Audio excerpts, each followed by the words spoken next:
Yo, what's good, y'all? Welcome back to Afro Wonders. So, in this episode, we're actually going to be talking about how America is not alone in its fight against racial inequality. So, little background, I moved to the Netherlands about a year ago, and I grew up in the States as a black dude, obviously, and I grew up in a black suburb, which is rare, which I found out later in life. It was very hood adjacent, all the hoods around us. Every school I went to, 80% black. So, racism, I didn't really understand racial inequality until I got to college and I was in a predominantly white institution.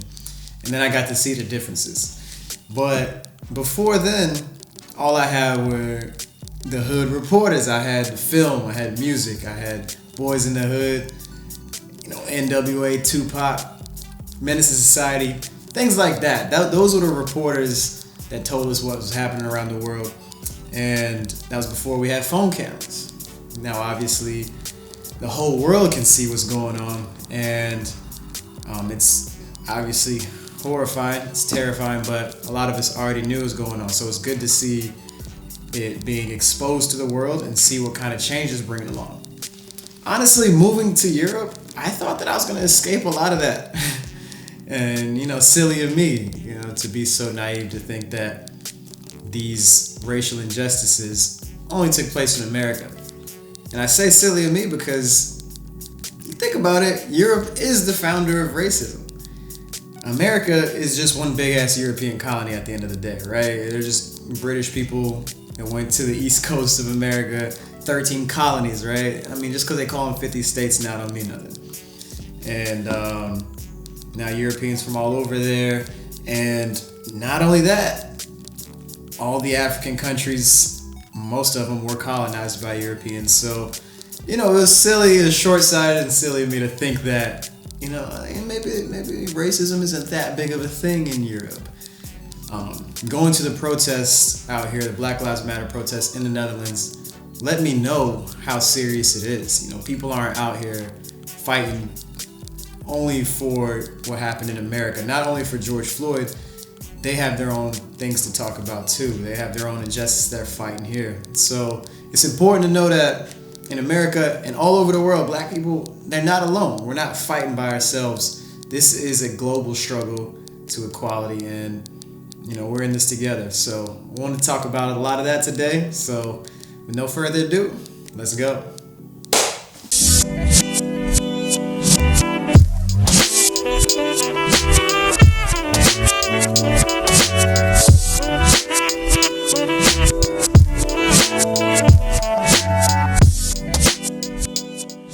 So when I say that Europe's the founder of racism, what do I mean? Ain't that a little harsh, Zach? No, it's not. So we already know what's going on in the United States of America. If you're watching this, for the last hundreds of years, slaves were brought there. But we always neglect what's going on around the rest of the world. Black people were brought to much more than the United States. They were brought to South America. Why are there so many black people there? Why do they speak Spanish and Portuguese in South America? In Africa, why do they speak French and Italian and all these different languages? English, Dutch. Why are there black people in the Caribbean? I grew up thinking that Jamaicans were just natively black. I mean, that's just what I thought. Why wouldn't I? And you grow up and you realize what's going on around the world. And it's not just black people, of course. It's going on in the Middle East, Asia, India, Pakistan, and the actual continent of Africa. It's going on. So, I thought when I left America, I just wasn't that aware of everything that's going on. And I thought that I would be escaping racism a little bit. I'm escaping the horrible racial tension in the past between blacks and whites. My first day in the office in the Netherlands, once I moved here, a couple of colleagues, they were talking. Of course, I'm the only black person there, so this is why I was brought up. But they brought up this holiday character named Zwarte Piet. Zwarte Piet is translated to Black Pete. And that's a holiday character in the Netherlands. And I remember them saying, I wonder what... They were talking about holidays and Christmas here. They're like, I wonder what Zach would think about Zwarte Piet. I was like, alright, I kind of already knew. I was like, if they wonder what I think of all people, it's some black shit. But They were like, "No, we don't want to talk about it. Just look it up." I was like, "I ain't gonna look it up right now." Looked it up later when I went home. What do I see? I see a bunch of white people in blackface, very curly fro wigs, bright shiny red lipstick, celebrate like ah. And this guy is a character, a Dutch holiday character for their Sinterklaas celebration, who's pretty much Santa Claus for Christmas. And it's just like Santa's little helper pretty much. And goes back in their tradition hundreds of years, gives out candy to kids. So, little Dutch kids grow up loving this guy, loving Zwarte Piet. And they grow up to be the adults that also like, wait, this is racist? Like, I love this guy. He gave me candy my whole life. And, things like this that, damn, I thought racism was only in America. And people seem to be clueless about it here. But obviously, they've been protesting it. Dutch people have been protesting it. Black people here have been protesting it for a very long time. And they haven't gotten rid of it, haven't banned it officially for forever. So that's the thing that I realized, okay, people are suppressed here as well. Their voices aren't being heard, and they just keep this character, even though it obviously hurts certain people. They keep it in the name of tradition. And it's only in the name of, white Dutch people's tradition. And there's so many traditions that, on the one hand, I feel you, man, you grew up with it. It's been around for a long time, hundreds of years, but on the other hand, that might smack a motherfucker. Fuck tradition. Tradition, there's so many traditions out there that benefit one side or bring joy to one group of people at the expense of others. So the Black Lives Matter protests in the Netherlands opened my eyes up to a whole new world of racial inequality. I didn't really understand how people went through it here until I went to that. And I saw the passion, the pain, the demon slaying that people were doing out there with their signs, the way they felt it when they said it. I can tell it wasn't just about what happened in America. And then talking to people, I tell you, it's not just an American problem. This stuff happens here. So, it really opened my eyes, let me know, like, okay, America's not alone in this fight. This is just the Netherlands, but you can just go to the next country over, Germany. Who knows what's going on there? France, Italy, going on in South America, Brazil, Portugal. Portugal's up here. But what I'm saying is, America's not alone. Black Americans, we're going through the same thing a lot of other people are going through. And it's important to know that because it's more highly publicized in America. And we have a lot more voice than black people all over the world. So we have to use that to keep pushing this. Other people are fighting here as well. People are fighting all over, but we wield a lot of power, Black Americans do. So that's just something that you really have to know. And the very interesting thing is, Afro-Europeans, they have the very biggest difference between, I think, African Americans and Afro-Europeans. Afro-Europeans still have a very direct link, most of them, to Africa. A lot of them, their families moved here not that long ago, maybe a few decades ago. Some of them, in their own lifetimes, moved here to Africa. A lot of them. So that's something that African Americans were robbed of, obviously. For hundreds of years have been in America and were erased. Their history was erased. They have no opportunity to experiment with a family tree to trace their genealogy back like an Afro-European or most are able to do. At the same time, Afro-Europeans took the European shaft from a different angle. Afro-Europeans know my African country, I left for a reason. It might have been not enough opportunity. It might have been a little unsafe, politically unstable. It's just a harder life than here in Europe. So, and they know why that happened. Everybody knows why, even though, it's not talked about enough. Colonialism did it. While slavery did it to America, which, partly is colonialism in its own way, what happened in America. Colonialism hit really hard in Europe, in African countries. So you have to know that, a lot of people from African countries that live in Europe, they know, why is the national language Dutch? Why is it English or French?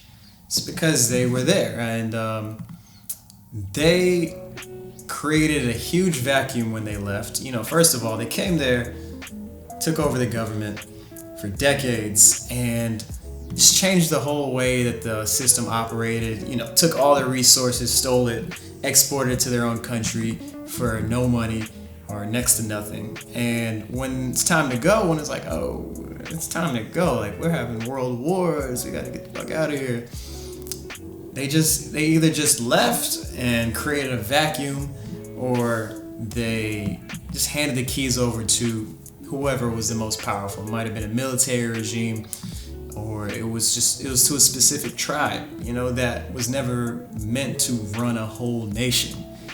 So you might wonder, if Africa had such great civilizations and empires, how can some Europeans coming through turn it to a politically unstable place that it is?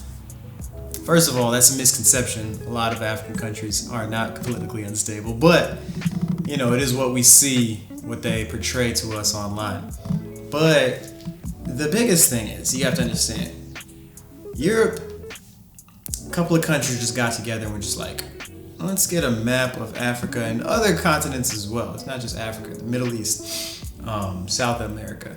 And they just drew lines, literally. They just drew lines on a map and said, okay, the UK, you're going to get this piece. Netherlands, you get this piece. Where is it? It's in the south of Africa. We'll call it South Africa. We'll name the country South Africa. What about you? How about this little piece right here on the coast? Yeah, it's right on the coast, right on the water. What can we steal from them? Ivory? Oh, they have ivory. Yeah. Let's call it the Ivory Coast. There you go, France. You can have that. So you got to understand that these empires and civilizations, they were made up of different tribes, and it wasn't just one civilization was one country. No, there were different ones all over. And they drew lines around them and just put them all into one. All the tribes, civilizations, empires, they just grouped them all into one, where they already understood before the Europeans came through that we're happy to be separated. There's a reason that we're not all one, just like European countries. So you got to understand that putting them all together, first mistake. Stealing everything from them, obviously, it's going to hurt them. And still doing it today. Still getting underpaid for all their resources.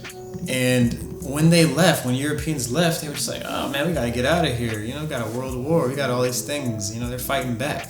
We got to get out of here. When they left, they just handed over the keys to whoever wanted to be in power, right? The only condition was, as long as you can still get us these goods for the low, you can do whatever you want with these people, with everything else, with the money we give you. We don't care about none of that. You can be corrupt as much as you want to, and it still goes on today. So the issue is, they either did that or didn't have a plan in place at all and just let anybody come through, a military regime, take over the country. Whoever wanted it the most could get it. And that's not the way nations are supposed to be formed, especially when it's just a group of different people, different tribes that were never supposed to be one nation in the first place. So,